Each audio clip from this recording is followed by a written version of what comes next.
for those of you joining in with me here on YouTube, getting ready to go live here over on TikTok, waiting for people to join in the room. Already talked to TJ, he should be here, so we should have a moderator today, unlike yesterday, even though yesterday wasn't really that bad. And we got a few things we can talk about. We got some stuff Donald Trump said at Turning Point Action today in Arizona, where we can talk about what he said about the Panama Canal. We can talk about what he said about women's boxing. There's TJ, our moderator. Going to do a good job of kicking out all of the Trump supporters because they don't add anything to the conversation anyway. Bren, good to see you. Seen you in here a few different times.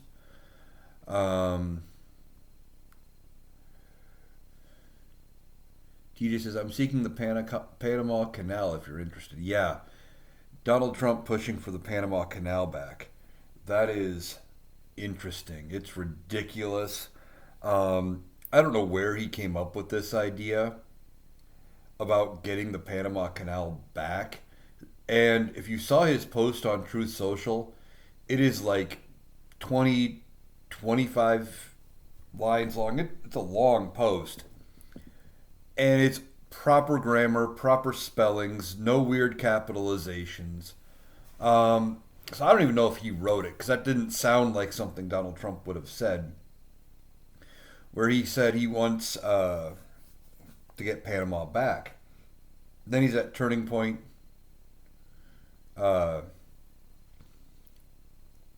He was at a Turning Point Action convention today in Arizona, and he said the same thing, that they need to return it or else, basically. And the president of Panama said, yeah, go fuck yourself. I see Laddie's in here, in here quite often. Pink David says, doesn't he owe taxes there? Probably. He seems to owe taxes everywhere. TJ says he didn't write any of that shit. No, that's the point. Like,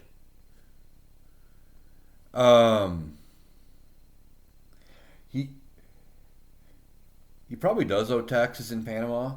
And no, he didn't write that post on Truth Social. Everything he posts is in all caps. It's poor grammar, misspelled words. You got to figure out what he's actually trying to say. No punctuation. This was professionally written, or written by somebody with, above Donnie's intelligence level. So I don't know where that all came from. Pink David said, didn't the government there take a building from him? He might. They might have. I'll admit I'm not 100% sure if they did or didn't. I think he's got a Trump International Hotel there, and he probably owes them money for that too.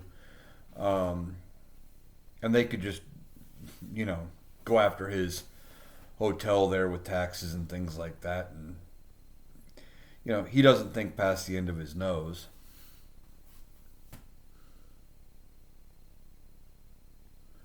TJ says he owes Erie, PA $60K for his rallies and never paid. He owes a lot of people for rallies and he never paid. That's why he was having some of his events in some very weird places, because he could get them for free where he didn't have to pay the area. Laddie says it was likely Stevie Miller. That could have been. Could have been Stephen Miller. Makes a little more sense. Rebecca said, we read it and immediately said he didn't write that. Do you think he dictated it, or his staff just typed it? I would say his staff probably did it, and then whoever typed it for him got in his ear and said, this is a good idea. You'll look like a winner if you get us the Panama Canal back. And then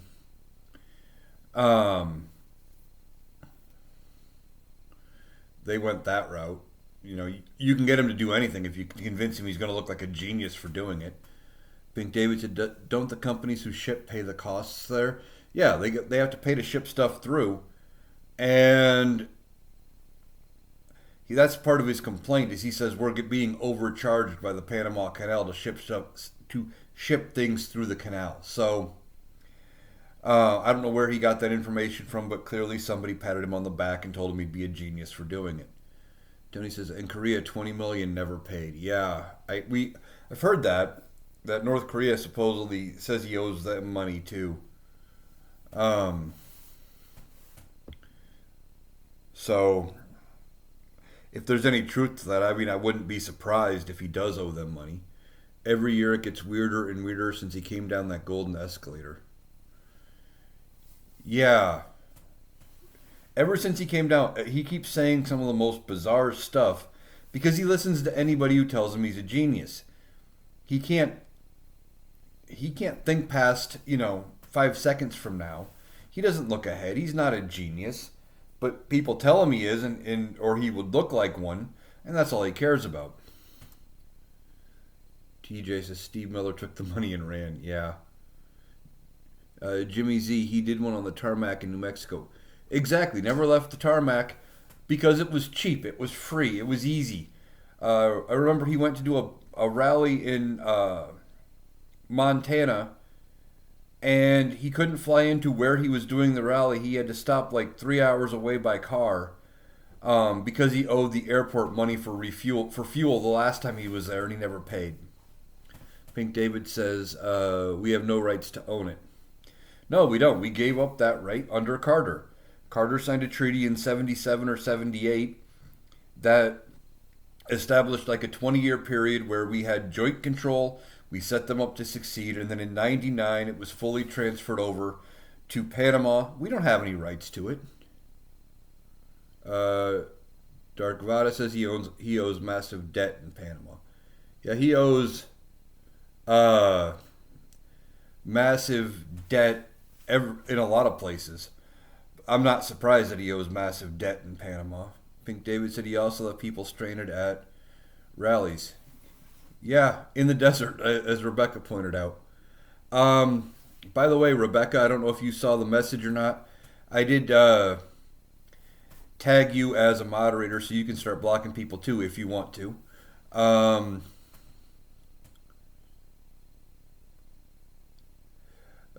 Tony says 436 in New York courts. Yeah, $436 million dollars and counting. And counting. Because even though he's got the bond and his fraud conviction, or his fraud judgment, it's not a conviction because it was civil, not criminal, is being appealed, he's got... it's still getting penalties and interest every single day that it's not paid in full. So when he loses the appeal, that number just keeps going up. And the bond doesn't cover the whole amount. It only covers $175 million. So when he loses the appeal, they'll go after more to get the difference. Either he'll have to come up with the cash, or they'll just start seizing properties, which would be hilarious. Okay, Dark Vada says he was never the prodigal son. Yeah, because he was, he's never repentful or sorrowful or anything. Pink David said multiple times, both elections, if you're correct. I believe you are. TJ said, cool, Rob Zombie just joined. Okay. Nanette says, and 90 million to E. Jean Carroll.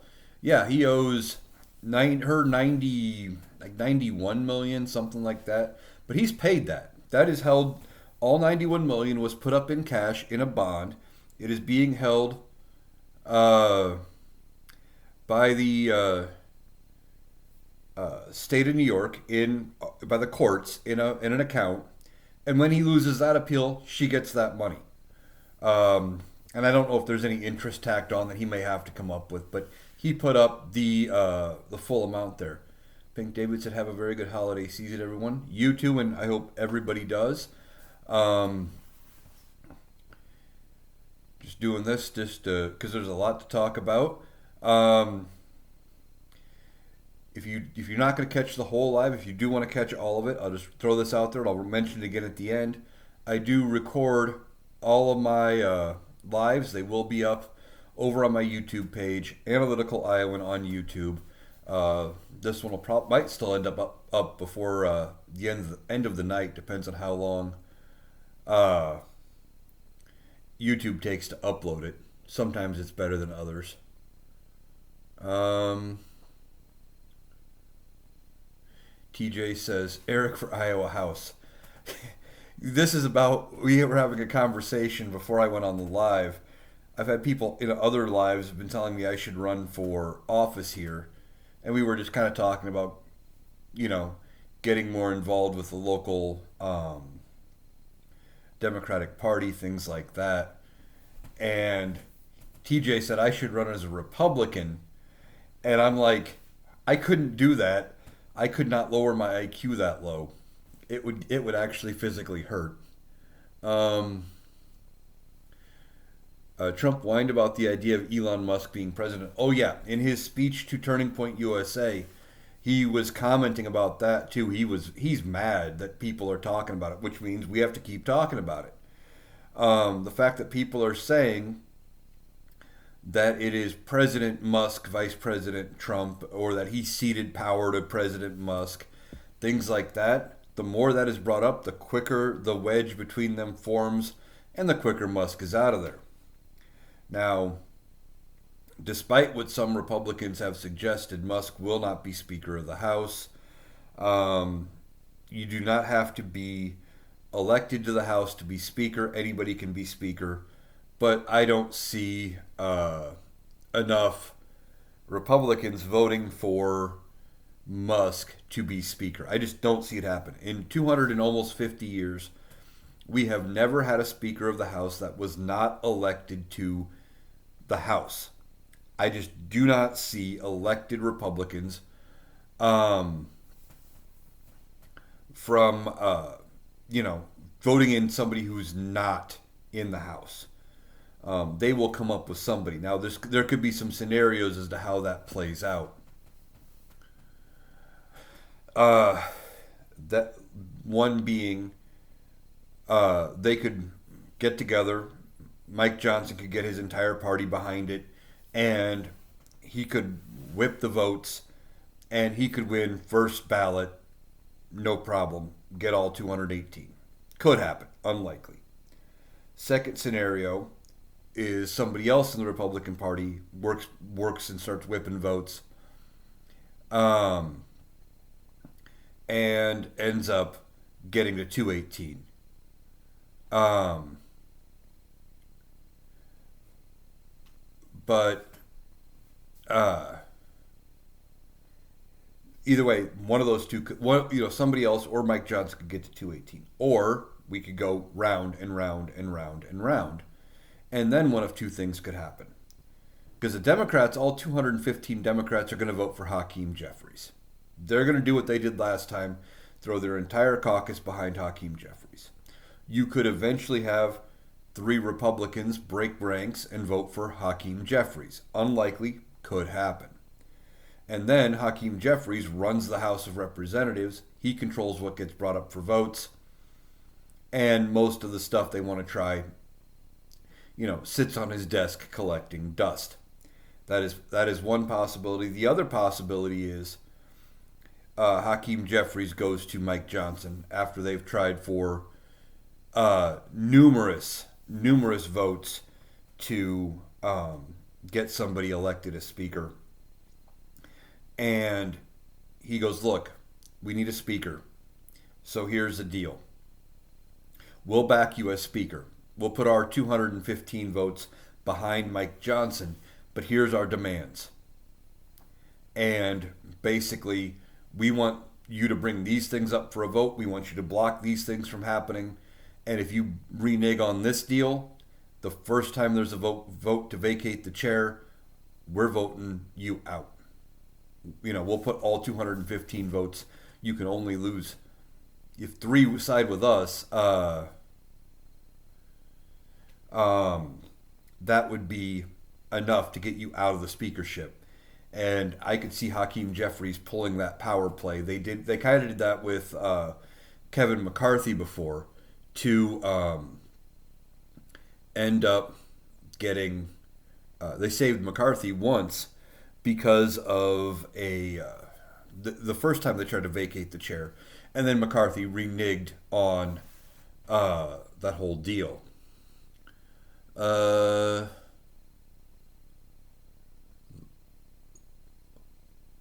Holcombe says, it scares me, but I think he will be speaker. If you're talking about Musk, no way it's going to happen. Johnson, maybe. Musk, doubt it. I would be more shocked if Musk got speaker than I was in Donald Trump winning the election. And I was pretty damn shocked he won the election. Love Boomer Podcast says, today was a good day because Aaron Rodgers lost another game. Feel bad for Jets fans. Yeah, I would have to agree. I'm not a huge fan of Aaron Rodgers, but don't mind watching him lose.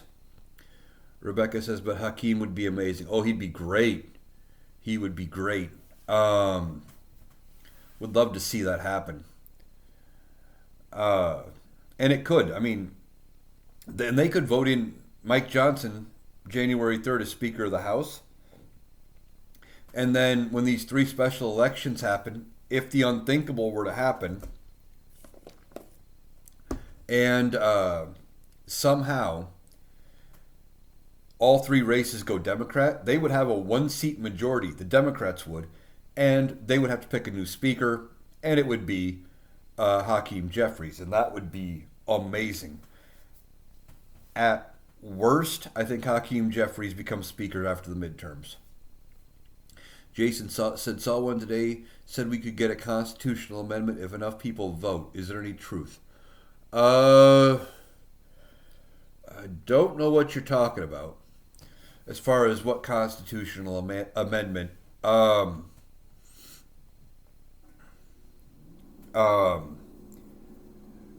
What it takes for a constitutional amendment is it takes 2/3 of both chambers of Congress. So for the House, I think it's 300 and something.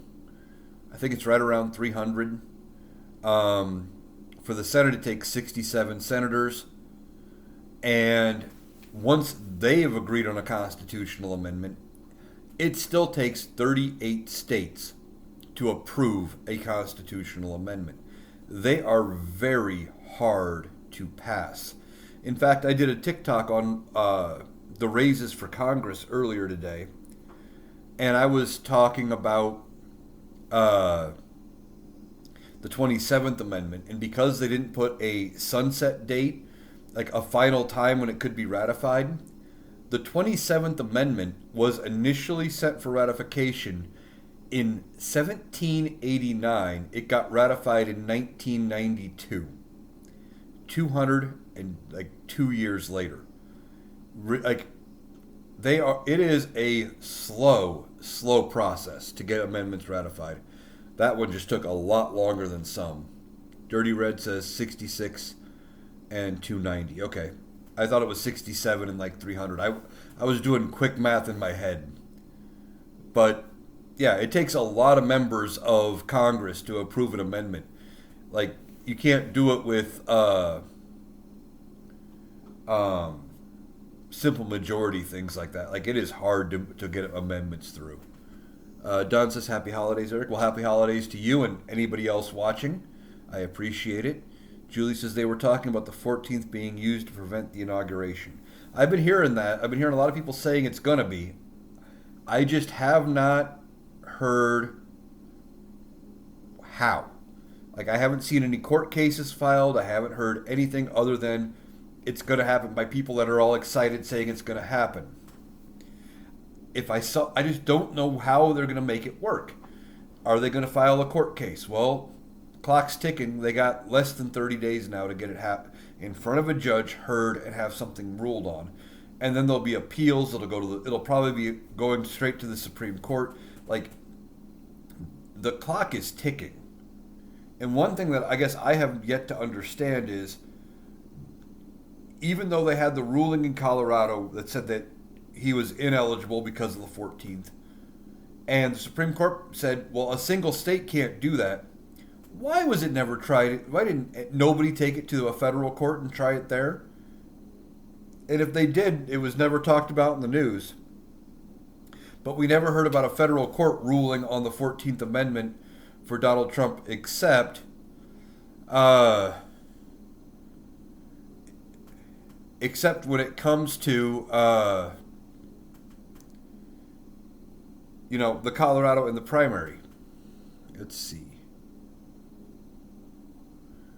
Yeah, TJ says Julie not going to happen, unfortunately. Yeah.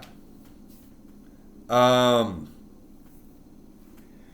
like I said, if they do something, they're going to have to get moving with it. Um, and I don't know. I just don't know how it's going to happen. Chill and Laid Back says, "What's up with that missing Republican lady found in a home?" Uh, they didn't need her Republican vote. Oh, they did. This is a bizarre story. I talked about it in my live last night. I talked about it on a TikTok. Apparently, Kay Granger, a Republican serving, I think it's the Dallas area, part of the Dallas area in Texas, but I could be wrong about which district. There's a lot of them in Texas. Um, Apparently, she has not shown up for uh, any votes in Congress since July. There's no staffers in her office. When anybody calls, it just goes to an answering machine, basically, goes to voicemail. There's like her field office in Texas, nobody's there. Like, they couldn't reach her. She wouldn't show up to vote, just missing. And apparently, nobody in Republican leadership looked for her or anything. And a local news organization, the Dallas Express, I think it was, found out she was living in an assisted living facility after being found wandering late at night in her old neighborhood, lost and confused, clearly suffering signs of dementia. And they found out she's been there. Now, she didn't seek re-election this term. Thankfully, we have too many old people in Congress as is. They voted in somebody else. So as of January 3rd, somebody else will be representing her district. But not knowing, like, none of the major media was talking about how she just wasn't showing up until this news outlet in Dallas picked up that she was living in a home. She went 6 months without talking, showing up for a vote. Nobody was talking about where she was.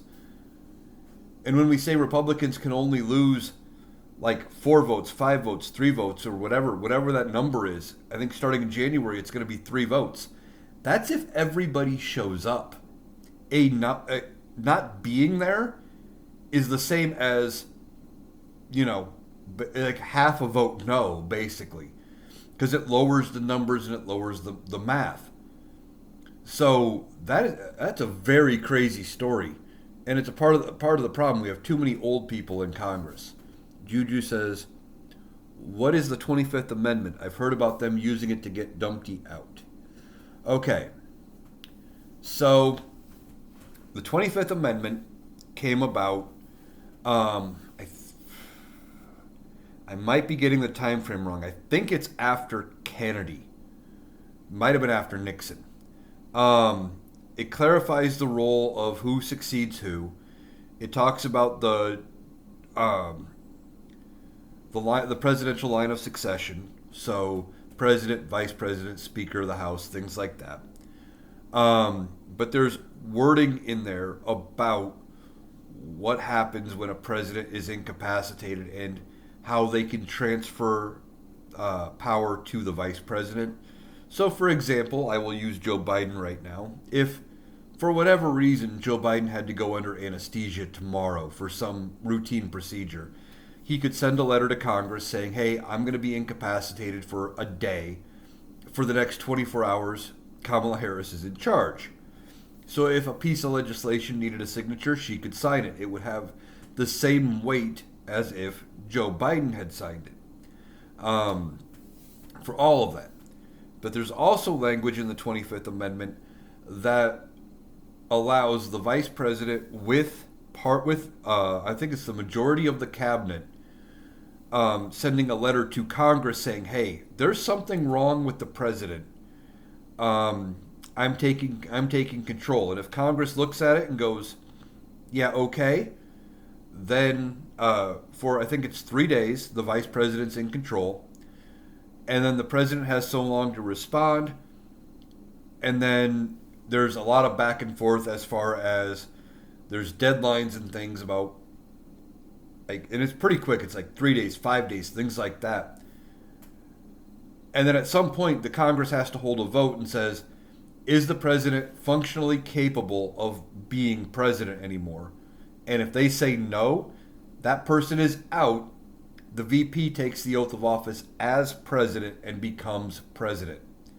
It has never happened in the course of American history that they've forced a president out that way, but it's there, it's possible, and they're talking about it because if Donald Trump goes completely off the rails and is starting to seriously show signs of dementia and doing things that's going to hurt the country and hurt the Republican Party going forward, they may have no choice but to step in and remove him. Now, J.D. Vance would have to be on board, but of course, he would also become president. So there's a lot in there, but that's what they're talking about. TJ said, listen to the Rational Boomer podcast on YouTube or Spotify. Yeah, give the Rational Boomer podcast a listen. Now, either yesterday or the day before, he did an extra podcast, which was a large multi-guest live. It had the Rational Boomer, myself, TJ, Rebecca, another creator that is also on the podcast quite often, Will. There was C Temptation and one or two more people that popped up that we had a great conversation, and that's up over on the Rational Boomer podcast as well. I recommend you give it a shot.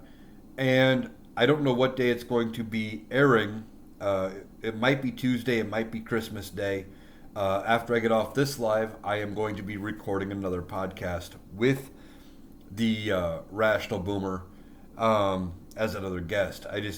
I've got nothing else going on.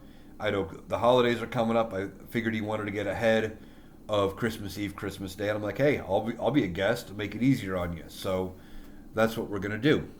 Rebecca says, why don't you do a podcast? Yeah, I've been thinking about it, and it's entirely possible I may start one at some point.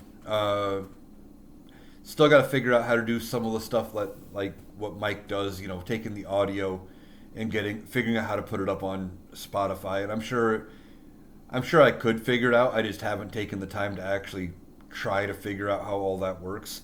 But I'm considering it. Juju says, that's where I heard Mike mention it in passing, but didn't have any details. Talking about the 25th Amendment. Yeah. Let's see. Yeah. Chill and Layback says, why didn't our Democrats say anything? That's a good question. Why didn't the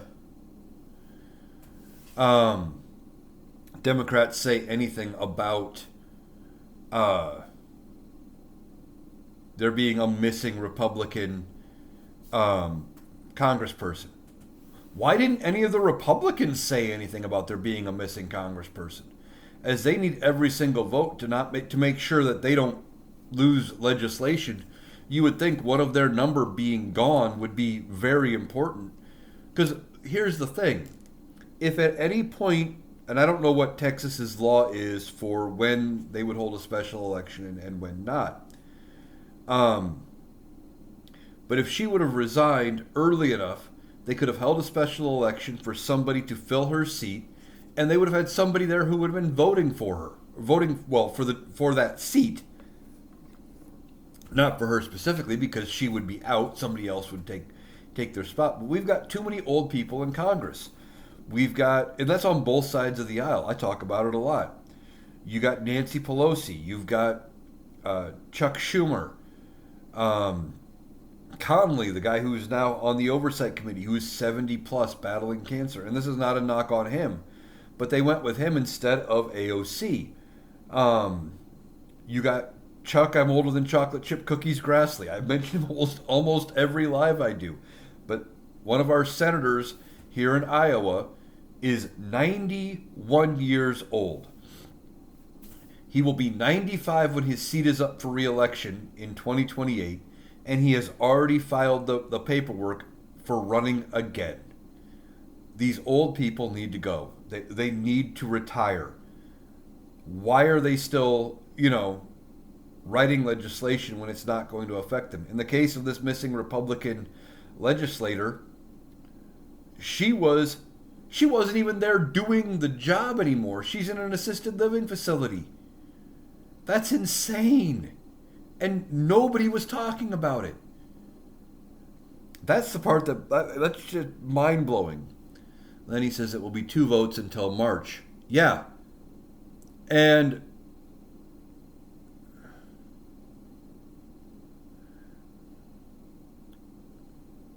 let's see. That's the whole thing. We have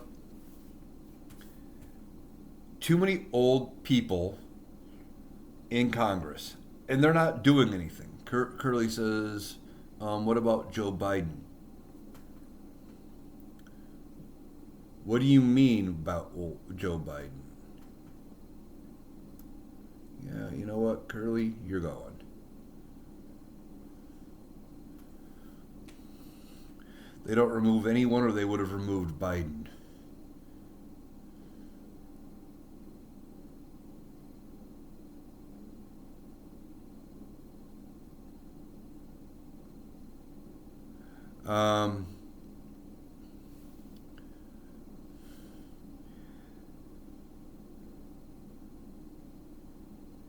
Yeah.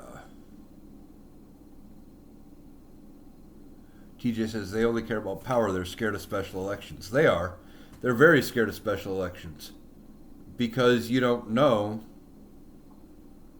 anything about how special elections go. You're not, the incumbency factor's gone, for one. Because a lot of people, when they go to vote, they look for the name they recognize. That's why, and I've talked about it on my lives before, there was one time we heard a theory for what they want to do with Chuck Grassley here in Iowa. They want to, apparently, at some point, have him retire, have Governor Kim Reynolds appoint his grandson, Pat, to fill the seat, so that way, when you go to vote the next time, the name you still see for senator is still Grassley. And if you're not paying attention, instead of Grassley, comma C, it'll be Grassley, comma P. Oh, it's Grassley. I voted for him before, and you check the box. There you go.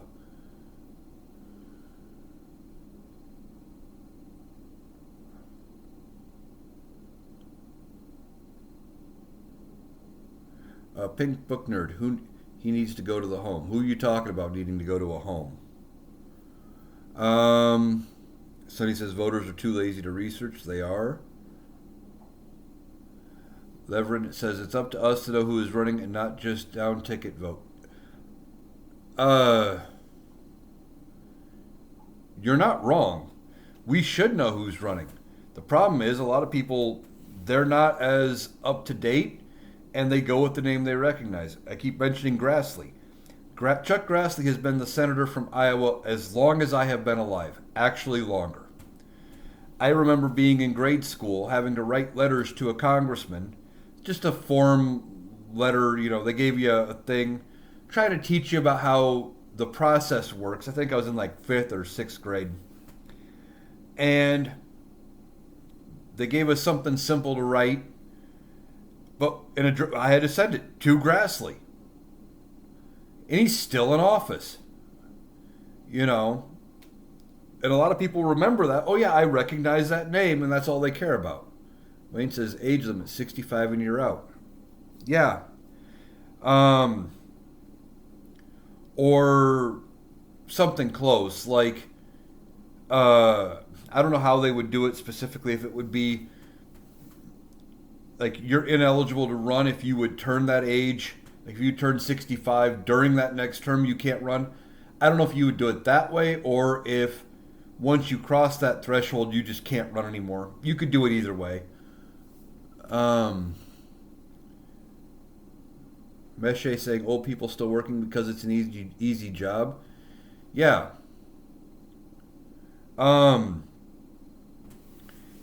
That's part of it, and they don't want to give up the levers of power.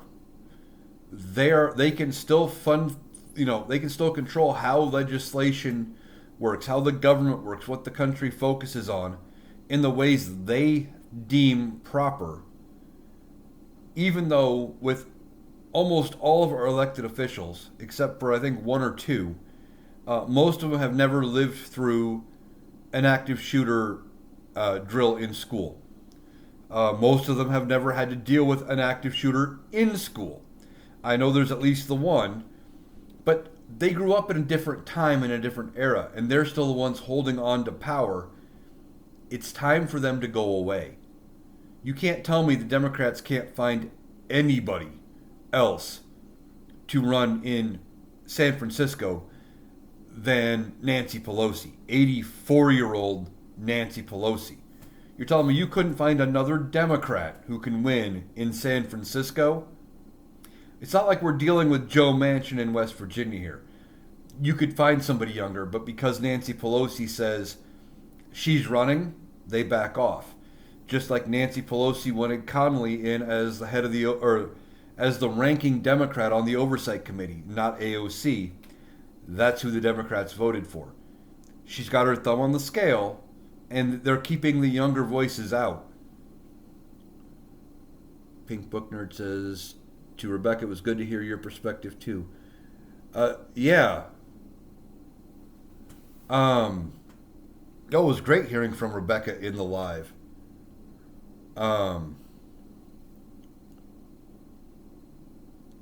And it was great. I love getting everybody's perspectives. So the lives are great. Let's see. TJ said that actually worked in our favor here once. Sheriff's son ran for state legislature. Great guy. And he's your legislator. Yeah. The name recognition's huge when it comes to politics. But when it comes to incumbency, once you get in, it is very easy to stay in because people look for the name they recognize. Pink Book Nerds says to Rebecca, I think you did just fine. Yeah, Rebecca did great on the live. And even though he didn't say a whole lot, so did TJ, because not only was he commenting during the lives, he was also doing a great job moderating. So was Rebecca, actually. That's where I got the idea to bump her up to a moderator over here, too. To just keep the chat safe from all the Trump humpers and the MAGAs, because they don't add to the conversation. All they do is mass report you, get you taken down. But they've been surprisingly quiet the last few days, ever since the funding bill passed. Just something I've noticed. They've been a little more quiet. Even yesterday when I had to go it alone without a moderator, which is fine. I knew TJ was going to be busy, and so was Rebecca. I went through it, and I didn't even feel like I was blocking that many. I just got way behind in the chat, that's all. Rebecca says, thanks, Eric. My job is different from everyone else. No one has a job like mine. Well, and that's why I like the lives and having the guests on the Rational Boomer podcast. And if I ever start a podcast, I'll probably steal that idea, because everybody has different experiences, different ideas, different takes. Like TJ knows way more about labor and unions than I do. I know bits and pieces, but I've never been part of a union. And all the different perspectives are a big thing, and that's one of the things that the left-leaning people have as an advantage over people on the right that we don't use nearly enough. And that is, we bring everybody to the table, right? We let everybody talk, and we like their different opinions and their different experiences. The problem with the Republicans, especially the modern Republicans, is it seems like it's if you don't do it Trump's way, you're out. Pink Book Nerd says TJ is definitely a very important part of the lives. Way to go, TJ and Rebecca. Yeah, they are great at keeping the chat safe. And I have been lucky. I know other creators haven't been, but I think it's in part because I haven't hit the big numbers yet for followers or viewers. But I rarely get even account warnings because by the time they're even in the chat, by the time I catch up to the chat, I've already been blocked. TJ said we had a bomb Christmas party last night. Rebecca said, yeah, we had a big Christmas party here. And she told TJ no lives. Yeah, I said that when I messaged TJ. He's like, we got the Christmas party. I'm like, yeah, if you can't make it, that's fine. I just know if I went live, even if he was unavailable and I didn't tell TJ that I was going live, he would have been mad at me for not telling him because he likes the opportunity to kick Trumpers' asses. So I figured, I'd at least let him know what was going on. Pink Book Nerd says, you guys deserve a live too. Hope it was fun. TJ says, only my members possess the knowledge I do. Yeah. I mean, and that's the thing. Like, that's one of the reasons why I've been kind of encouraging you to make content. And for those in the live, I recommend you follow TJ. He's put at least one video out so far. He's starting to make some content. But he knows a lot about the labor side of things. And that's one of the great things about this app. And that's why, is that I learn something on here almost daily from somebody. Whether it's some of the attorneys on here that are talking about how the law works. I follow multiple of the bigger attorney creators. Whether it's a few of the labor creators or Mr. Global talking about gas and oil. I'm always learning something. Even if it's kind of useless knowledge. Like in a Mr. Global video, he talks about why they don't use the 55-gallon drum to ship oil. Or to sell oil. That's not what they consider a barrel. It's like 42 gallons. And it's because of them repurposing, I think it was a wine barrel they already had when they first started shipping oil. So everybody having a different take and some different experiences and different knowledge, that only works to our benefit. That's one of the things with the people on the left. Like I said, they're more willing to listen to other ideas.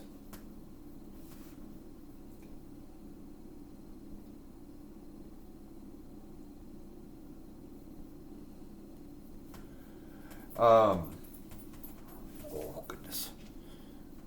I got an attention-seeking doggo down here at my feet. But yeah. Oh goodness. Oh. Okay, come here. You can be part of this too. There you go. You happy now? Oh goodness.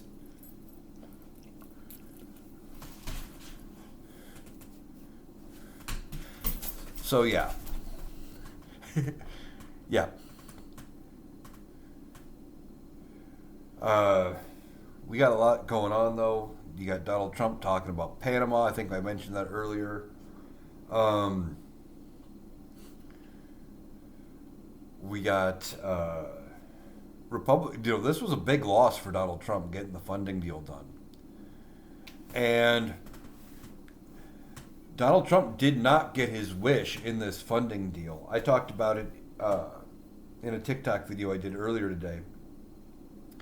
I had a Trumper come into one of my videos while I was on my live last night and was talking about the number of pages of this funding bill and somehow tried to equate the number of pages in the bill to the amount of spending. And the original deal was 1,500 pages, roughly. The bill Joe Biden signed was 120 pages. And um, so this Trumper was trying to say, well, see, they cut out over 1,300 pages of wasteful spending. No. What they did was they, instead of saying line by line of where money was going, it would say something like EPA directed to spend money at previously approved levels per whatever the last number of the funding bill was that they passed. And it was basically see attached document was effectively what they did, because they had to come up with a new deal, and they had to rush it through at the last minute to make a couple minor changes to get everybody on board. And so it could pass with like 90% majority in both houses, something like that.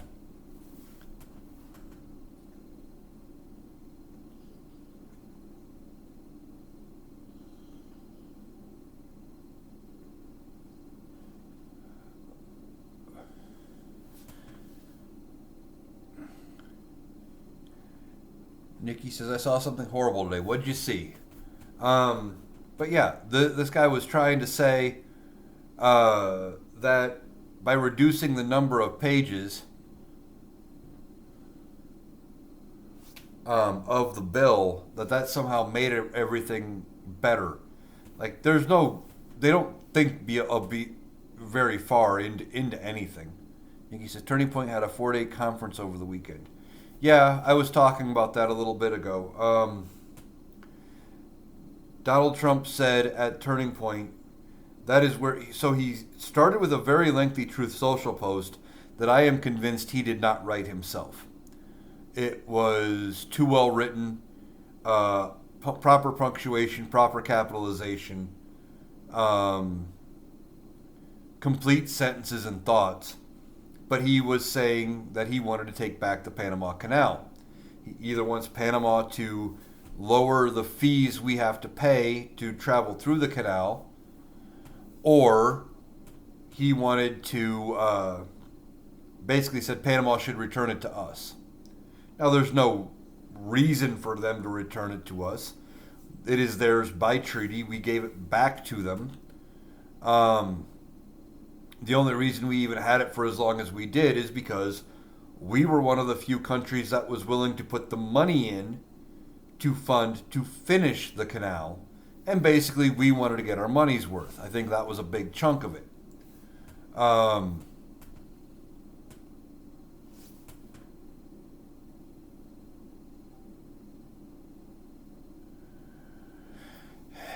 And they went ahead and said, then during Carter's administration, we gave it back and said after like a 20-year period of joint ownership, they got it back. So in '99, it was finalized. They have it back. There's no claim for us to get it to have control. He's just making noise.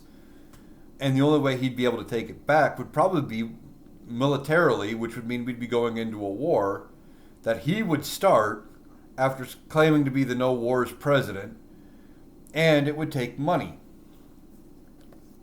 both to fund the war, or if for whatever, and Panama has no interest in giving it back to us, but even if they did, that would probably take money to run, operate, control the canal, to pay Canada for the rights to the canal, all that kind of stuff.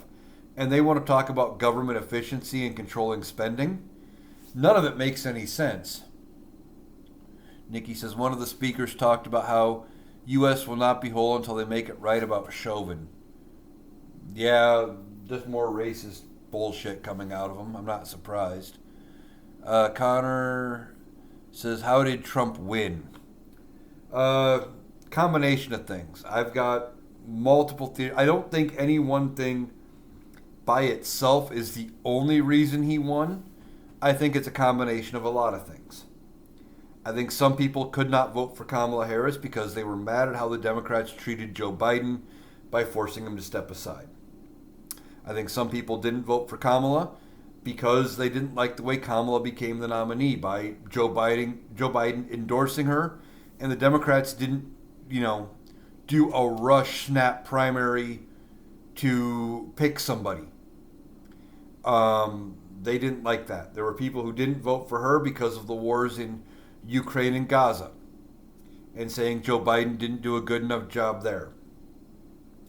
I think all those things played a factor. Some people were blaming Joe Biden for the economy, forgetting how much better it was, um, doing.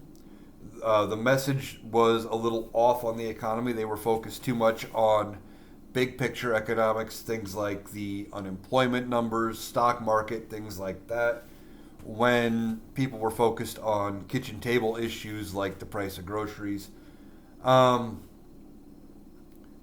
and then I think she spent too long campaigning with Liz Cheney. Democrats, somebody got to Kamala Harris and said, we have all the Democratic votes in the bag. We are going to win this thing walking away. Let's really embarrass him, and we'll take a bunch of Republican votes too. People who are sick of Donald Trump on the Republican side, and they'll vote for us if we campaign with Liz Cheney. And I think that's where she went wrong. I think one or two events with Liz Cheney might have been okay, but she spent basically multiple weeks, and the very last weeks with Liz Cheney. And I think she spent too long with Liz Cheney in the end. I think it turned a lot of left-leaning politicians away, or left-leaning voters, because Liz Cheney is despite doing the right thing on the January 6th committee, she's still a Republican. She's still a hard conservative, and I think it gave the wrong image. I think they were trying for an image of unity, of, hey, look, we can get Republicans to come across the aisle. And I think instead it gave too much of an image that she was heading farther right than left. I just think the imaging there didn't work. Keith says, Trump is just upset Panama didn't help him out when the owners of his building took his name off it. Felicia said, his tower in Panama is permanently closed and he wants revenge. Yeah, both of those things could be true. I hadn't heard that the name was taken off. I thought he still had a Trump International in Panama, but I will admit I don't check in on it that often.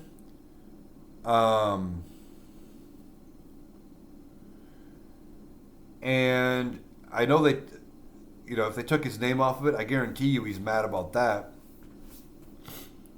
But Donald Trump didn't actually. I think that's another one of the properties where he didn't build it. He doesn't have any stake.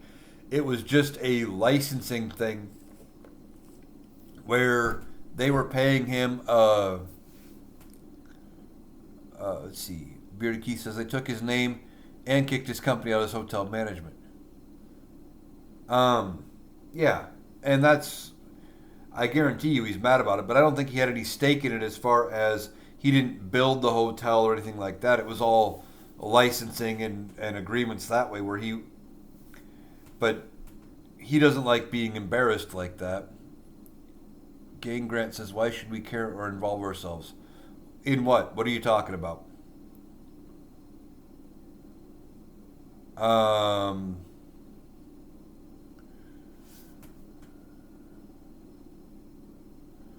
I don't know what topic you're talking about. Keith says, per Wikipedia, the majority owner legally kicked Trump off and out. Okay. Well, that's more than I knew. And I guarantee you he probably does want some kind of retribution or revenge. Because that's the type of person he is. He hates being embarrassed. He hates being one-upped. He hates being made to look like a fool. All those things. So yeah, I bet you he does want revenge. TJ says President Musk is going to save us all. Yeah. Keith says he tried to get the Panama government to intervene and they didn't. Maybe that. And maybe that's how somebody got ahead of him or got into his ear about Panama, patting him on the back, saying, you want to get revenge on Panama? Well, you'd look like a real winner, a real genius if you got us the canal back. And that's where this is coming from, and he's already got a bone to pick with Panama. Maybe that's how they did it. I don't know.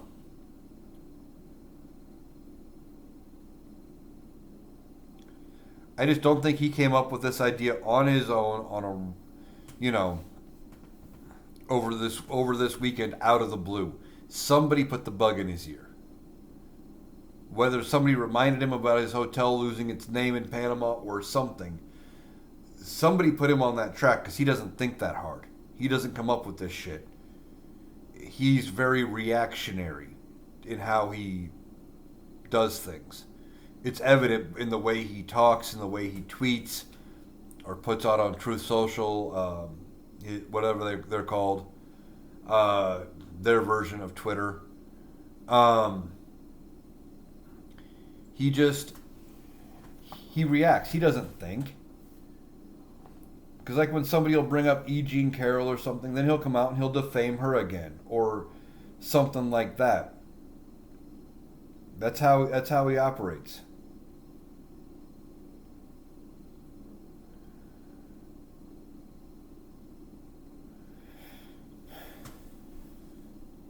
Kate says he's a broken record. He is.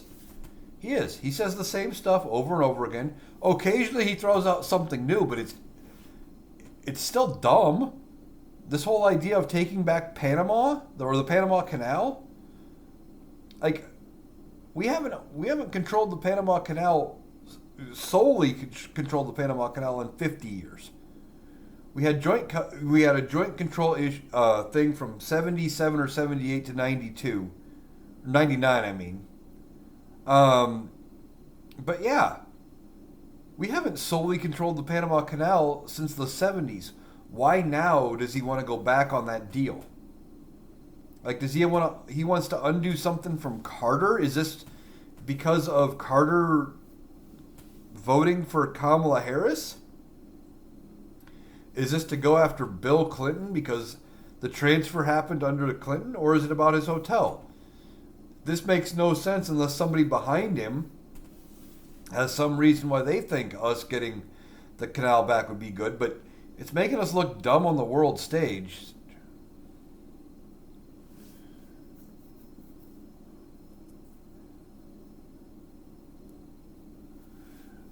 Keith says, I wonder if he has anyone at Mar-a-Lago who's in shipping that quoted him during breakfast buffet. Maybe.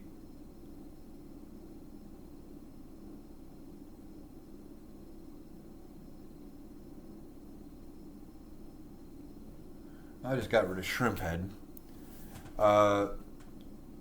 Just parroting the things Donald Trump says. Trump says it's because of shipping costs. Well, even if it was over shipping costs, that still makes no sense. So you're going to tell me, for somebody who's running supposedly on government efficiency and not wasting money, and who is supposedly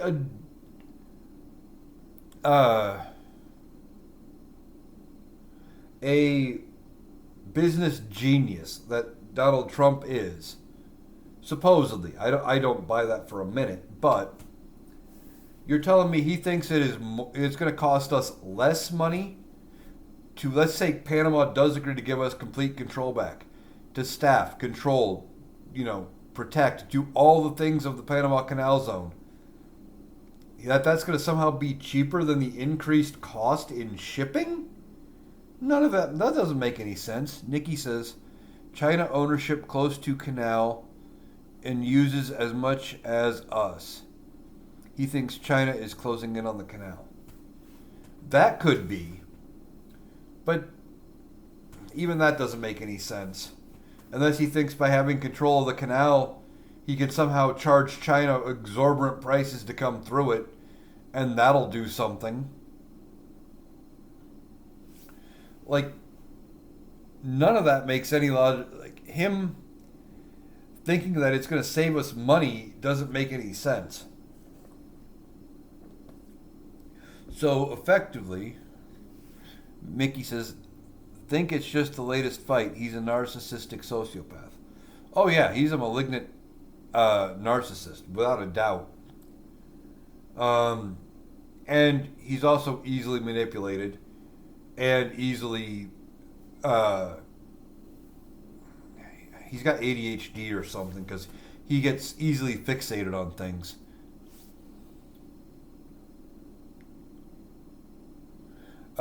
Keith says, "Why would Panama give it up to the U.S. or China?" That's just it. They won't. The president of Panama has said specifically that every square meter belongs to Panama. Nikki says, "I'm going to post the account who explained it well. You can look at it later. Seems like multiple issues." Okay. I mean, I'd be interested to see it. Mickey says, "Now the campaign is over. He yearns for revenge." And we saw that coming a mile away. Um, he wasn't even really hiding the fact that he wanted revenge his first go round. You know, when he was campaigning, he was talking about getting revenge and going after the media, going after everybody, basically.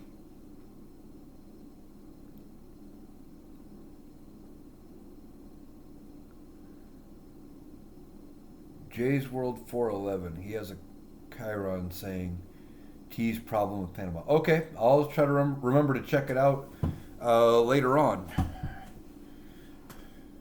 Because none of this makes any. Like, going after Panama doesn't make any sense, but that's just the latest group he's going after.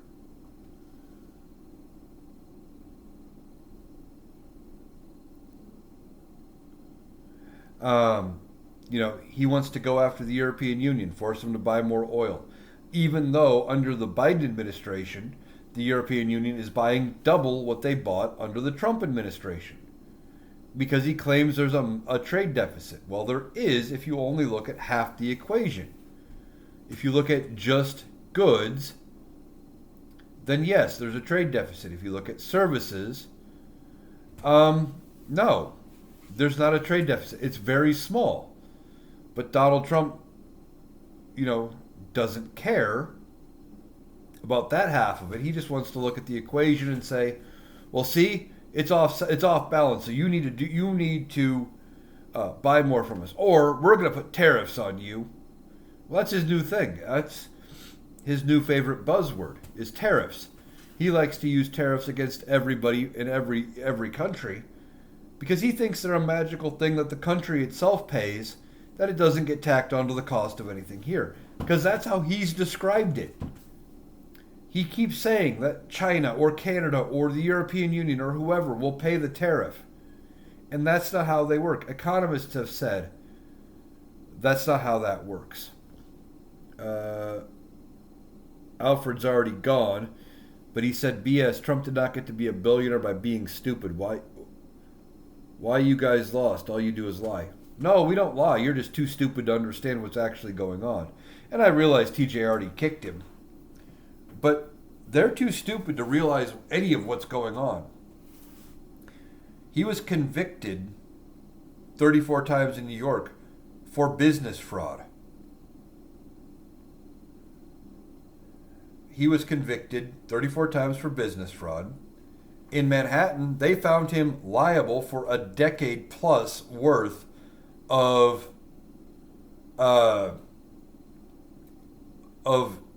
falsifying business records and modifying the values of his properties to get better deals on loans and borrowing in excess of their values. He's made his billions in smoke and mirrors. Steel Peach said, he sure made money grifting off of them. Oh yeah. What? And that's the thing. Why, if he's really a billionaire, what billionaire other than Trump do you know of that hawks products to supporters? I mean, seriously. What billionaire, sells Bibles and sells sneakers and NFTs and coins and guitars and you name it, he's got a grift on it. And it's constantly, every little inconvenience that came up in his life, cereal, yeah. But every little inconvenience, every time something happened to him, he'd send out a fundraising email. Oh, this is happening to me. You gotta give me money so I can fight this, because by me fighting it for myself, I'm really fighting it for you. And they just kept giving him money.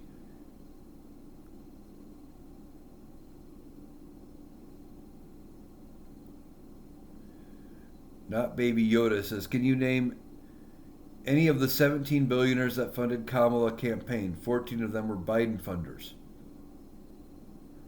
What's your point? What's your point? Kamala Harris raised almost $1 billion off of small dollar donations, not billionaires.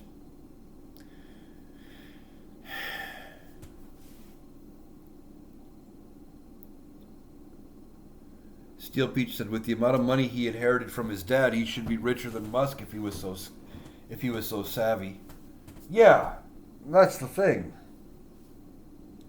Donald Trump inherited a shit ton of money. He likes to brag about how he got a small loan from his dad, and that's how he made all of his money. His small loan was like $250 million in what? The 60s or 70s? That was a ridiculous amount of money back then. The dude's bankrupted 2 casinos. He's not savvy. TJ says in 50 days, talking about how fast Kamala Harris raised $1 billion. Yeah, she raised it in a ridiculously short period of time. And more money than anybody had ever raised. One of the reasons why I thought she was going to win. Everything looked like she was on her path to winning. And then they went, and this is the only fault I have with, it's not even her. It's with whoever convinced her it was a good idea. And that is they convinced her to take Liz Cheney with her and was campaigning with Liz Cheney. That's the problem there. I think that was part of it. She had the appearance of being too far to the right, even though her messaging was to the left. She was just too far she appeared too far to the right by having Liz Cheney. Keto says Trump has 14 billionaires in his cabinet. Yeah. He's got rich people in his cabinet. Keto says I can't see how Trump won the popular vote. Combination of a lot of things. People didn't vote for Kamala Harris because of how Joe Biden was pushed out of the race. Some didn't vote for her because of how she became the nominee. Some didn't vote for her because of the 2 wars in Israel, Gaza, and Ukraine. Some didn't vote for her because they thought they were picking somebody better for the economy.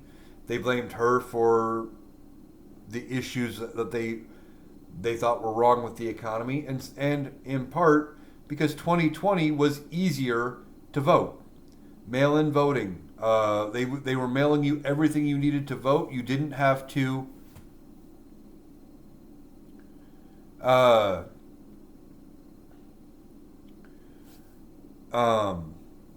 you didn't have to leave your house. You didn't have to do anything. Plus, with the pandemic going on, people were more tuned in to news and politics than they were in 2024. Kate says, and because of her race and being female. Yeah, that too. Derek says, yeah, he has billionaires in his cabinet.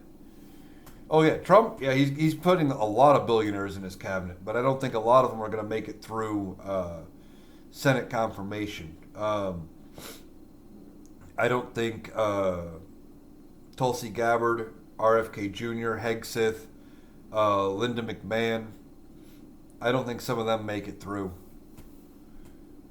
Steel Peach says they say the government was corrupt by money instead of behind closed doors.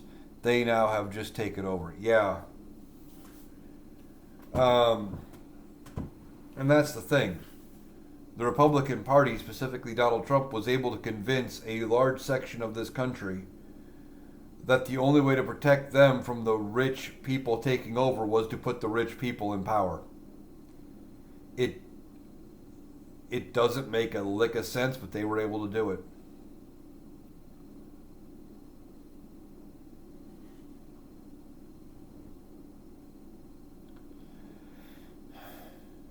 Um,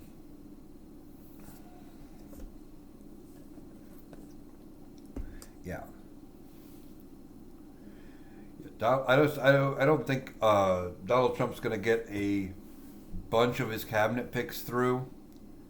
Um, I think a lot of them are going to get blocked. Talked about it the other day. 12 Republican senators have said they want to see the DOJ background check on Hegseth before they confirm, before they say which way they're going to vote, one way or the other. Um, and that's Hegseth. Tulsi Gabbard, who was listed by the TSA as a security risk. I don't think she gets through the background check and security clearance. There's people talking to the Trump transition team trying to get him to back some of his nominees down and say, hey, save yourself some face here because they're probably not going to get through the Senate.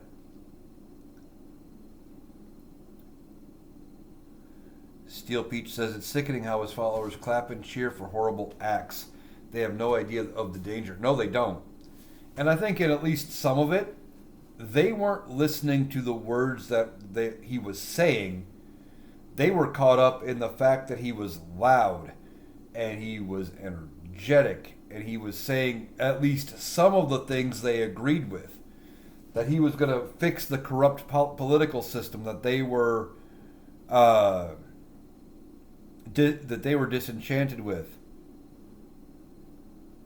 Um, and then they weren't listening to all of the rhetoric because they were too busy cheering. They were too busy wrapped up in the pageantry that they weren't actually paying attention. And now they're starting, as things are coming out more and more, and we're going, yeah, we told you. They're like, oh, fuck, what did I do? Pink Book Nerd says, the whole situation is so depressing. We could have had Kamala and Tim. Instead, we have the trash. Yeah, and nothing against Tim Walz. I think Tim Walz was a great VP pick. I wonder if she would have done better with Shapiro. Um, and who knows? But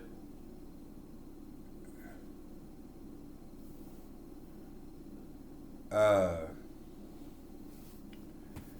you know, we could have had both of them. It would have been great. Dorothy says President Elon Musk wants these picks and he will threaten the senators. He already has, and they've said, try it. You can't primary all of us. They were talking about primarying anybody who didn't vote for Donald Trump's version of the funding bill. Chip Roy, very conservative Chip Roy of Texas, said, "Get a primary? Do it." Rebecca says, I have said for years that the first woman president will be Republican. Um, Sadly, we are now seeing that. Yeah.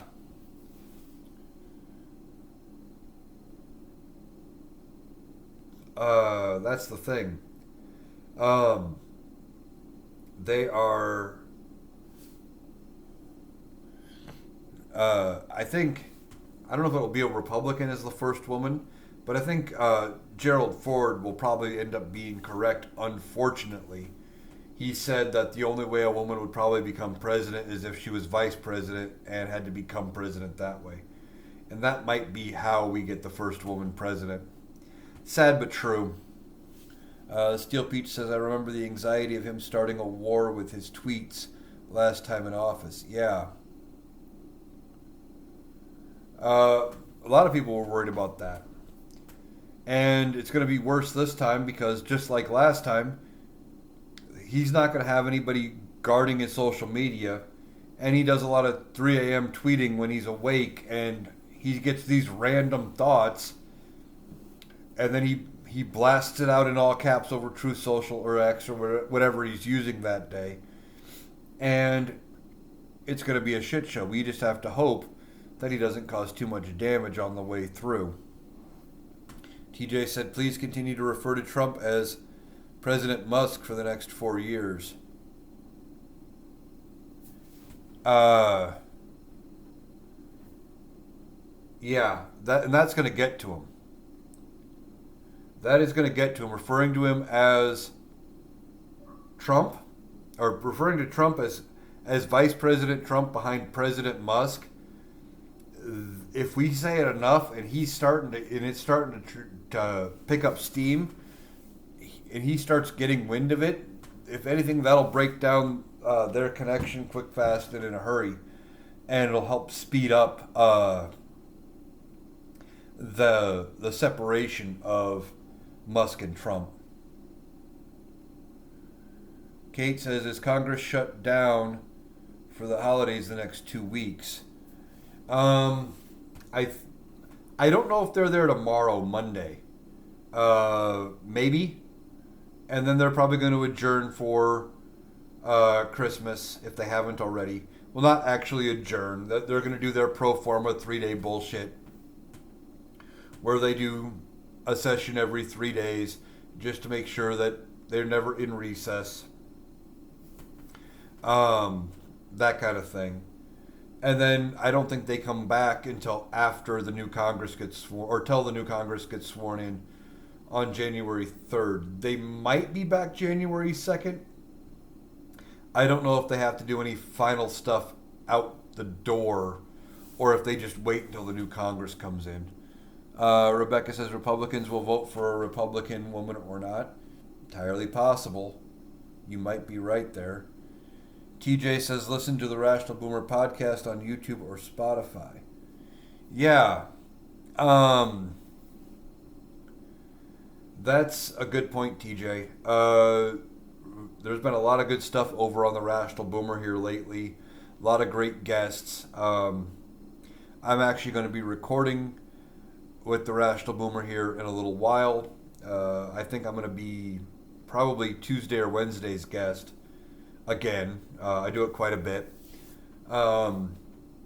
Just the other night we did a 6 guest live, something like that. It was TJ, Will, Rebecca, C Temptation, the Rational Boomer, and a couple other people had jumped in. It was a great live, and that's posted up over on Rational Boomer on YouTube. I recommend you giving it a shot. So check out the Rational Boomer podcast. If you haven't yet, you should. It's a really good podcast. He does a show every night, has a lot of guests on. Really informative. Anita says, I don't think he is actually posting. He isn't capable of such coherent thinking or writing. Yeah, that's interesting. I'm guessing you're talking about his post about Panama. It was proper grammar, proper English, coherent thoughts, everything capitalized the correct way. We know when it is. We can tell when it's not Donald Trump and when it is. If it's Donald Trump, it's pretty much one giant run-on sentence, and it's all caps. Yeah, I don't think he made the initial post about it, but yeah, I think he did. I think somebody else posted that for him. So, it's entirely possible. We can tell who posts, when somebody else posts because of how it's worded and stuff. Donald Trump speaks and talks and types at a 4th to 6th grade level. That's part of his appeal to the MAGA movement. That's one of the reasons why I say after 2028, when he is no longer able to be president again, Republicans are in trouble. Because they're not going to have anybody who can capture the MAGA movement. Because even J.D. Vance, he speaks at a more educated level. He may say some dumb shit, and he may be kind of, in the pocket of MAGA and doing the MAGA things, but he doesn't speak at the same level as Donald Trump as far as grade level. He still sounds like an educated person. Donald Trump just sounds like he's speaking at a fourth to sixth grade level. I think that's part of the problem that a lot of the Republicans have with Democrats is because they're typically educated. They don't like them because it feels like they feel like they're being talked down to, and that the Democrats are better than them because they're educated. I think that's part of it. I could be wrong, but I think that plays a major role. Let's see. Steel Peach says, I think he's only going to serve 2 years before the 25th Amendment and for Vance. Could be. I think they would. I have said quite a bit. I don't think he makes it through his entire 4 years. I would be surprised if his health holds out all the way through 4 years, or he gets to the point when Republicans are like, this guy's going to hurt us in the midterms. This guy's going to hurt us in the general in 2028. But here's the thing. If they use the 25th Amendment, that has to be initiated by the vice president. So if J.D. Vance uses the 25th on Trump, and it doesn't matter what Trump has done up to that point.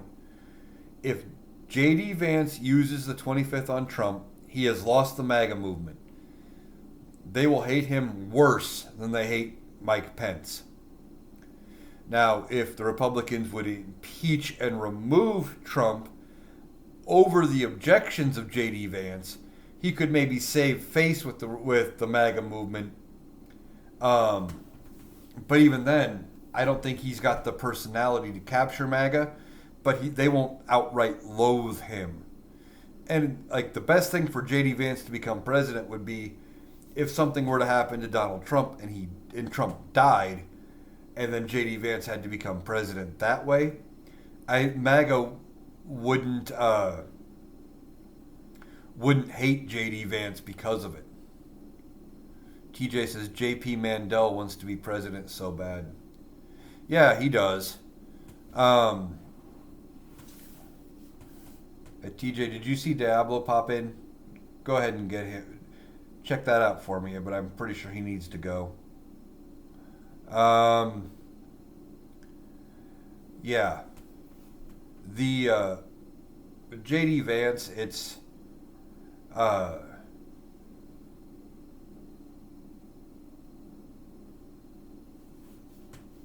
right. Ask and you shall receive. That was easy.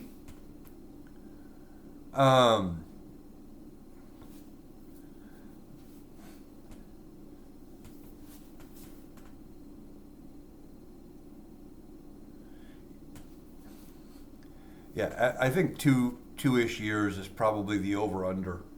And if he starts getting us, like, if he keeps pushing this Panama thing, especially if he's trying to gear up support for, like, a military invasion of Panama or a military invasion of Canada or Mexico or something, Congress may have no choice. Even a Republican-controlled Congress would say, hey, this guy's a dumb fuck. He's dangerous. He's good. He's ruining our credibility. He's got to go. But if they end up going with J.D. Vance, even though J.D. Vance could potentially be worse, he's at least I don't know how to put this. He's more he's able to be reasoned with. He knows what he doesn't know. You know what I mean? Donald Trump thinks he knows everything about everything and can't be talked to and can't be taught anything. J.D. Vance, on the other hand, you can convince him, hey, you know what? We got to back this up. We got to do this. We got to do that. And he will back off of things. So I think that's awesome. Thank you for that gift, Steel Peach, and thank you to everybody who has gifted today. I usually forget to talk about it, but I do appreciate all of them when they come through. Uh, Matt says he makes us all look bad. Yeah, Trump does make us all look bad. And it's going to come to a point when they're going to have to do something about it. The Republicans are going to be put into a position where they have to do something. Whether it is them removing him, whether it is J.D. Vance 25th Amendmenting him, or something. I've seen other creators suggest that it is entirely possible that, you know, something else could happen to Donald Trump. Who knows? Or the best thing that could happen to the Republicans, honestly, would be if his health gets the better of him. Now, Donald Trump is not in the best physical condition. He's a bigger guy. That's obvious. His diet isn't great. He eats a lot of McDonald's. He's very clearly suffering some mental decline. That explains why he was talking about sharks and batteries and Hannibal Lecter and all that dumb stuff during the campaign. Any number of things could end up getting to Donald Trump. And I think that would be the best outcome from Republicans, is if he were to pass that way. J.D. Vance would become president, but they wouldn't have to, they wouldn't have to remove him then. And I think that's the big difference there. I think the Republicans are going to want him out, but they have to weigh if they do it themselves versus if they use J.D. Vance, or how they do it, what is going to hurt them the most in the upcoming elections. Because it is entirely possible here in the midterms that Democrats regain control of Congress. Now, the one good thing that could work in Republicans' favor, unfortunately, is, Carolyn says, it's extremely obvious Musk is running the show and he's not even president. Seems like it, but it's not going to last for long. Musk and Trump are going to butt heads. They are too similar in personality type. So, yeah, they will butt heads and Musk will be gone because, you can't get, unless the Republicans get rid of Donald Trump, Musk is going to be the one to go. Why? Because Donald Trump is the president. This isn't like they're both in the same friend group, and Musk can get everybody else to kick out Donnie. And that's not how that's going to work. Trump's the president. Musk will be the one to go. And if something does happen to Trump, I think when Vance is in charge, I think Musk goes anyway.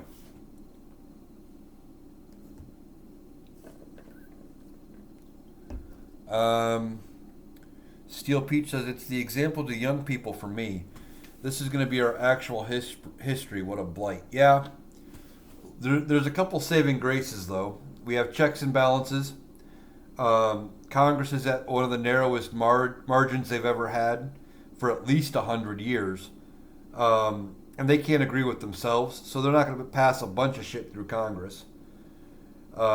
Even this most corrupt Supreme Court, they have their limits. Joe Biden and Senate Democrats pushed through a almost record number of judges. Donald Trump is entering with the fewest open judge positions in history for an incoming president, which means, when these cases go to court, because they will go to court, there's going to be fewer judges in there that Donald Trump had appointed to do whatever. And no, I am not going to co-host. I have no idea who you are. So there are some checks and balances. The biggest thing is we have to keep the messaging up. especially like here on social media, to get to the young people. And if half of what he does works the way it might, or how it could, um, you know, this could really form how these young people vote for a long time.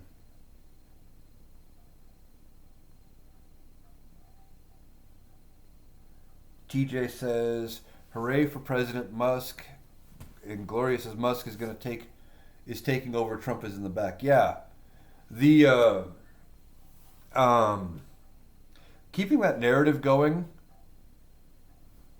is key. The more we can draw attention to those two, the bigger Donald Trump is going to feel it. Gabby coming through. I appreciate all the gifts.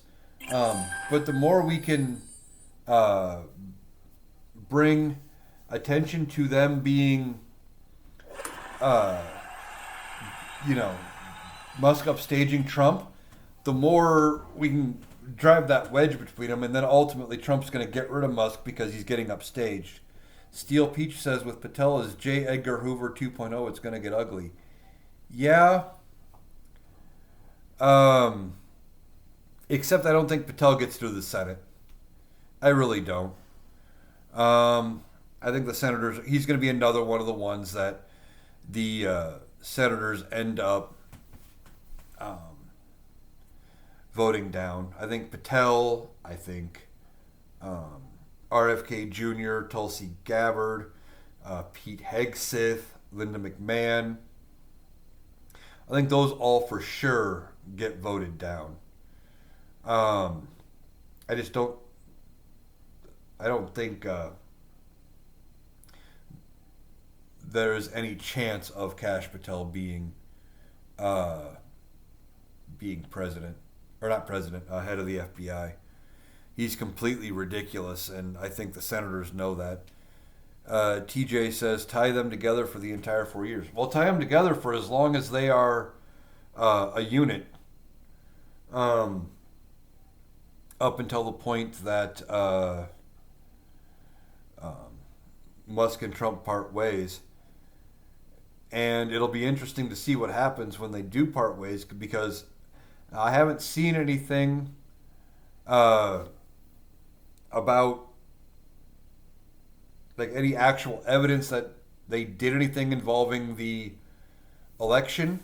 But if Musk did do something and Donald Trump kicks him to the curb, you know Musk is going to be petty enough to release all the info. And that would be interesting. And that would probably bury Republicans for a long time. Gigi says, I hope not. Patel is crazy. Yeah, he is crazy. I just don't think he'll make it through the Senate confirmation process. One thing you have to remember is members of Congress, specifically, House members, but specifically in this case, we're talking about the Senate with confirmations. They have to get reelected. Now, a third of the Senate is up for reelection in the midterms. There is a lot more Republicans up for reelection in this upcoming election than there were in the previous election. And that is bad news for Republicans. The only reason they got nearly what they did in the Senate this time is because the math was bad for Democrats. They were 33 or 34 seats up for election this past November, and there were only Republican incumbents in 9 seats. Whereas like the upcoming one is like 17. It's like going to be 17 Republicans or something like that. Steel Peach says none of the cabinet picks are fit. It's a bunch of Looney Tunes, except they are more dangerous. Yeah. They are. Most of them aren't fit. You know, what's her name? Pam Bondi, the new pick for Attorney General. She's better, but not, I wouldn't say necessarily fit, but better than Matt Gaetz. TJ says, let me tell you how this will happen between Musk and Trump. Musk won't say shit. It will be leaked to a news outlet. That's entirely possible as well. But ultimately, it's going to come out that somehow it'll all come out as to whatever they did, if nothing else, but to embarrass Donald Trump.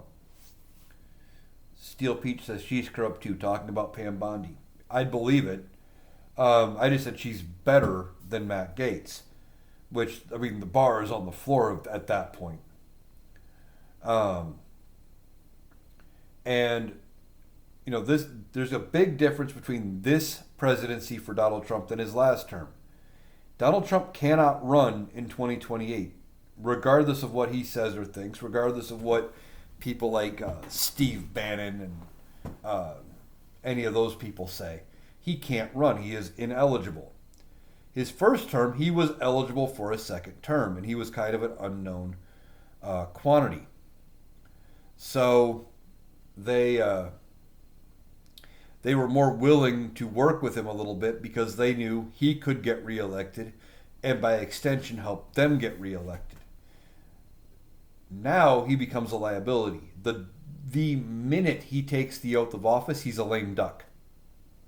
His term is, he's a lame duck because he can't be reelected. He brings nothing more to the Republicans. In fact, most of his his endorsements failed in the last 3 or 4 elections. Most of his endorsements have failed, so he doesn't bring nearly as much to them as they do. Steel Peach says Pete Hegseth would be a complete disaster, would definitely be a signal to our enemies. Exactly, and that's what Congress has to weigh when they go do the confirmation hearings. 12 Republicans have said they want to see the FBI background check on Pete Hegseth. So they want to see what it looks like, and how bad he really is. And I don't think he gets confirmed. In fact, it wouldn't surprise me if Hegseth and a few of the others end up backing out between now and January 20th. Some senators are trying to get through to Trump to get him to do that, to get him to talk these people into resigning or him to pick somebody else or whatever, and to save some face, because they're going to have no choice but to go against Donald Trump, and he's going to have to deal with that. And he's going to look foolish, and he's going to look like an idiot more than he already does. And that's how you get through to Donald Trump, is by talking about how he's going to look like a loser, look like an idiot.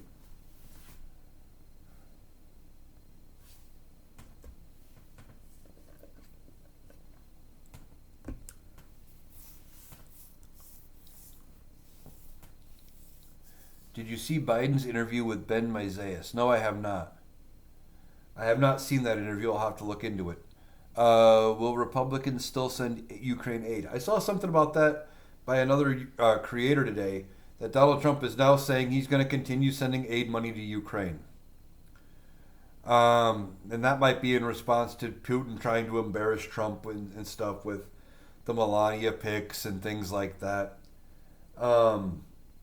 Now, I haven't seen any news coverage myself saying that they're going to continue to send aid money, but more than likely what will happen is Republicans are going to want to pass something, and Democrats are going to say, okay, what you want to pass isn't completely objectionable, it's not horrendous, but you guys can't agree enough, so here's the deal, we'll agree to pass that if you pass more funding to Ukraine. And then they'll throw their votes behind it, and they'll do some horse trading. And that's probably what will happen. Like when it comes to funding bills, Democrats are going to be holding the bulk of the cards. And they're going to end up having to do a lot of the heavy lifting. Steel Peach says that interview was wonderful. I'm going to miss the quiet leadership.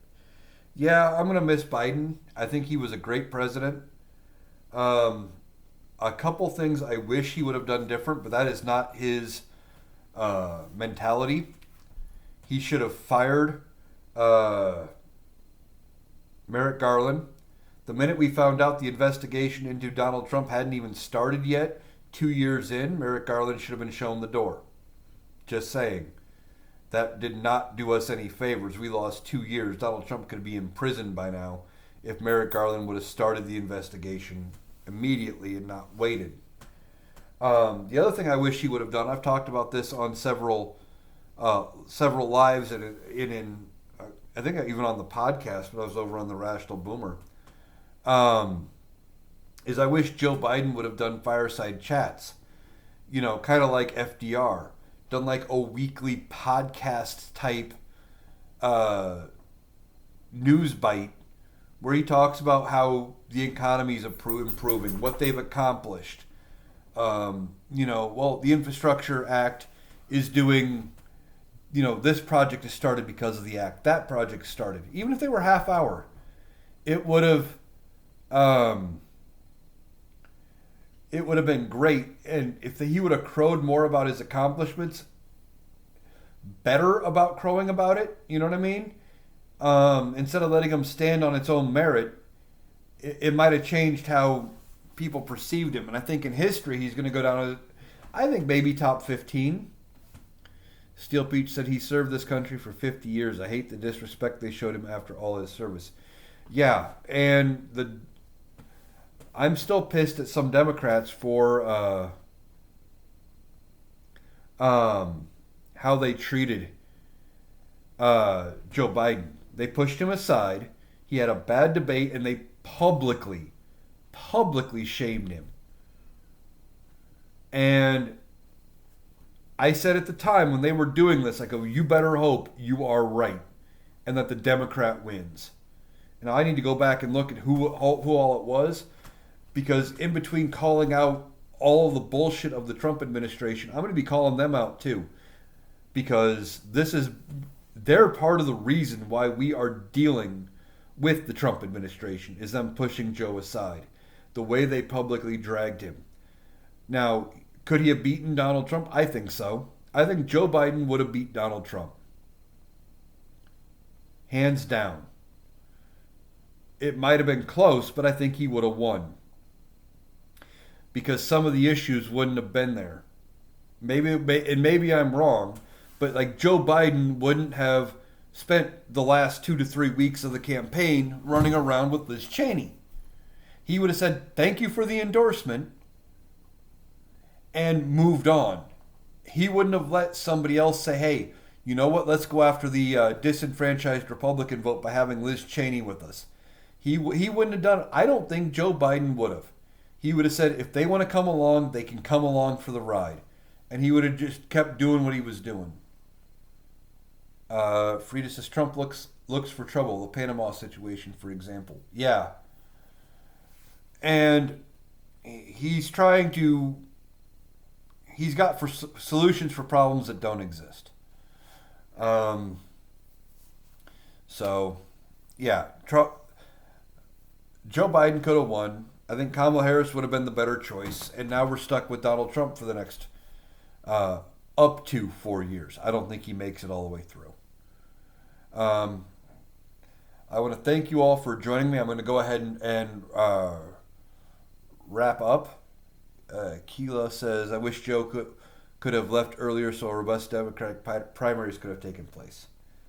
Well, even if Joe would have stepped aside earlier, the logical choice was Kamala Harris.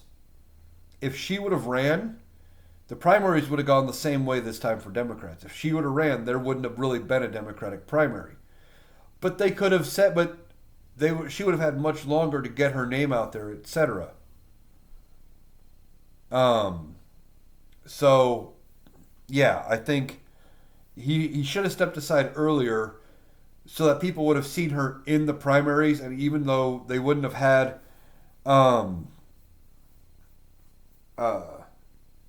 necessarily challengers, at least she would have won the primary, and that would have eased a lot of people's minds. But I'm going to go ahead and wrap this up. I appreciate all of you for joining me. I appreciate the gifts. It's been a great conversation. Just a reminder for those of you that joined, I do record um, all of my podcasts, and this will be up over on my YouTube page, Analytical Iowan at YouTube. There is a link in my bio. Um, this user says, I hope Boomer is live when yours is done and you and TJ join. I don't think we're doing a live tonight. Here in a little bit, I have to record the podcast with the Rational Boomer, so I encourage you guys to check that out as well. I think I'm either going to be Tuesday or Wednesday's guest. I think we're just recording a regular podcast. Yeah, if you get in late, that's why I record them all, because not everybody makes the entire live. Not everybody can stay for the whole thing. So this will be up over on my YouTube page, Analytical Iowan at YouTube. There is a link in my bio. I'm going to get this posted, and it'll be up sometime tonight, early tomorrow. I post them all that way. People can catch it out. So I encourage you to check that out. Also on my YouTube page, I do post all my TikToks. I also have some longer videos where I try to clear up some confusion I see people have about various things that are going on. So, once again, thank you for joining me, and I will catch you the next time I go live.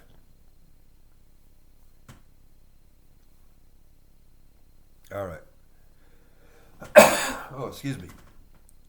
I want to thank you for joining me. I hope you enjoyed this live. It was a lot of fun. And I will catch you the next time I go live.